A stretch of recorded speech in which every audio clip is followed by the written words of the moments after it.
नमस्कार, बने रहिए बादल एक्सप्रेस के साथ। मैं हूं दीपक बौद्ध और आप देख रहे हैं बादल एक्सप्रेस न्यूज। हम बात कर रहे हैं मथुरा की। मथुरा जहां दो दलित बहनों के विवाह पर संकट आ गया, यानी संकट का वो दौर जिसको देखकर आप समझ ही जाएंगे कि आज भी अघोषित मनुस्मृति लागू है। जहां गुलामों के गुलाम कुछ लोग कहे जाते हैं, वो लोग आज दलितों के बारातों को पसंद नहीं कर रहे हैं। दलितों की बहन बेटियों की शादियों में बाधा बन रहे हैं। दलितों का अगर कोई बेटा दूल्हा बनकर घोड़ी पर चढ़ जाता है तो उसको घोड़ी पर भी नहीं चढ़ने दिया जाता है और उसको घोड़ी पर उतार दिया जाता है। कहीं कहीं मूंछ रखने पर भी हत्या की जाती है, तो कहीं कहीं घड़े से पानी भी नहीं पीने दिया जाता है। तो हमारे साथ नए जुड़े हैं तो सब्सक्राइब करिए और फॉलो करिए, वीडियो को कर दीजिए ज़्यादा से ज़्यादा शेयर। आप सभी लोगों को मालूम है कि उत्तर प्रदेश, राजस्थान, मध्य प्रदेश, छत्तीसगढ़, जहाँ जहाँ बीजेपी की सरकार है वहाँ वहीं, और कांग्रेस की सरकार है वहाँ वहाँ खासकर दलितों पर अन्याय अत्याचार की एक बाढ़ सी आती जा रही है। बात करें राजस्थान की, राजस्थान में कांग्रेस की सरकार थी तब भी अत्याचार थे, बीजेपी की सरकार है तब भी लगातार अत्याचार है। इंद्र मेघवाल को मैच इसलिए दिया गया स्कूल में कि वो एक दलित का बच्चा था। मटके से पानी नहीं पीने दिया, मारपीट कर दी, उसकी हत्या कर दी सिर्फ पानी के ऊपर। साथी एक और साथी की वहां पर हत्या कर दी सिर्फ मूंछ रखने के नाम पर। यह राजस्थान का मामला है। उत्तर प्रदेश में लगातार हाथरस जैसे बड़े बड़े कांड होते हैं, और उसके बाद मथुरा में अभी हाल ही में दलित समाज यानी जाटव समाज की दो बेटियों की शादी थी, और उस शादी में बारात आ रही थी, उससे पहले ही दुल्हन हमेशा तैयार होने के लिए, आजकल जमाना है ब्यूटी पार्लर का, तैयार होकर जो स्टेज प्रोग्राम है उसके लिए जा रही थी।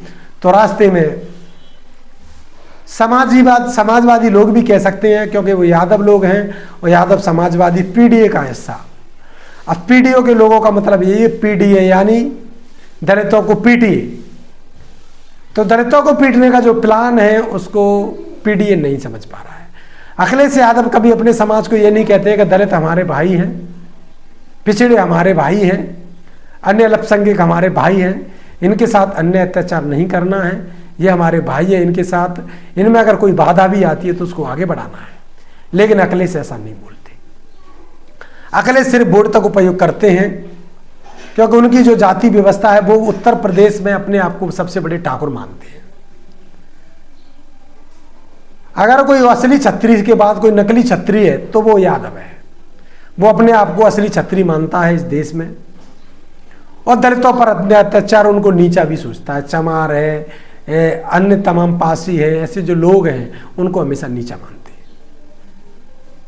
आप सभी लोग यह भी जानते हैं कि तमाम देश भर में जो विडंबनाएं चल रही हैं वो सिर्फ जाति की बदौलत चल रही हैं। जब तक जातिवाद रहेगा ना तो भारत बढ़ेगा आगे, ना ही कोई समाज आगे बढ़ पाएगा। एकजुटता की बात करने वाले, हिंदू हिंदू चिल्लाने वाले लोग भी आजकल हिंदुज्म का झंडा सिर्फ ब्राह्मण तक सीमित करके बैठे, क्षत्रिय तक करके बैठे हैं। उसके अलावा अन्य जाति के साथ अन्य अत्याचार होते हैं तो कोई झंडा लेके नहीं आता। जब ब्राह्मण पर हमला होगा तो ही हिंदू है, दलितों पर हमला है तो हिंदू नहीं है। बारातें रोकी जा रही हैं, दूल्हे को वापस भगा दिया जा रहा है, बहनों की पिटाई कर दी जा रही है। ये उत्तर प्रदेश का हाल है। उत्तर प्रदेश में योगी बाबा की सरकार दलितों को संरक्षण देने का बात तो करती है, लेकिन काम कतई नहीं करती है। यही मध्य प्रदेश की सरकार का हाल है। अभी हाल ही में बहुजन समाज पार्टी के कार्यकर्ता पर हमला किया गया, और वो भी मुख्यमंत्री के समाज के यानी यादव समाज के लोगों ने हमला किया। अब यादवों का समाज का हमला, चाहे वो उत्तर प्रदेश हो या फिर मध्य प्रदेश हो। उत्तर प्रदेश में अखिलेश यादव मुख्यमंत्री रह चुके हैं, और यहाँ पर शिवराज सिंह यादव वो भी यादव समाज के थे, और मोहन यादव भी यादव समाज के। अब यादवों का राज है तो कहीं ना कहीं जो चमार दलित जाटव है उस पर कहीं ना कहीं अत्याचार बढ़ रहा है। वो इसीलिए बढ़ रहा है कि वो बहुजन समाज पार्टी का कार्यकर्ता है, बहुजन समाज पार्टी का लीडर है, बहुजन समाज पार्टी का नेता है, बहुजन समाज पार्टी के लिए काम करता है। तो डेमोनेटाइजेशन की प्रक्रिया है, जिस प्रकार से यादव लोग अपनी सरकार की जो भूमिका निभा रहे हैं, सरकार के संरक्षण में पलकर अन्य लोगों को मारपीट करने का जो प्रयास चल रहा है, ये बेहद ही चिंताजनक है।